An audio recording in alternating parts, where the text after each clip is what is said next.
Hujan deras disertai angin kencang yang melanda kota Jayapura dan sekitarnya menyebabkan dua pohon berukuran cukup besar tumbang pada dua lokasi berbeda di wilayah distrik Abepura.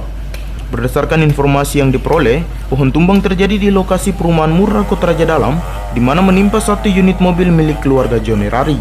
Pohon jenis beringin yang telah puluhan tahun berdiri di Sekolah Dasar Yayasan Pendidikan dan Persekolahan Katolik Gembala Baik Abepura juga tumbang dan menimpa satu unit mobil milik Evan, seorang warga dari Kabupaten Kerom. Pohon berukuran besar tersebut juga merusak tembok sekolah SD Gembala Baik Abepura serta menutup sebagian jalan utama Abepura Waena. Menyikapi laporan warga di area tersebut, aparat Polsek Abepura langsung menuju ke lokasi berbeda tempat di mana pohon tumbang.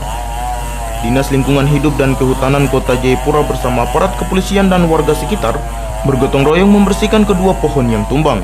Insiden tersebut tidak menimbulkan korban jiwa, hanya dua unit kendaraan yang ditimpa pohon mengalami rusak ringan.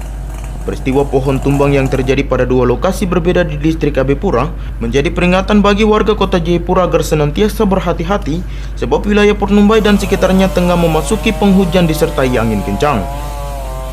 Dari kota Jayapura, Papua, Yesi Iriani, Jaya TV mengabarkan.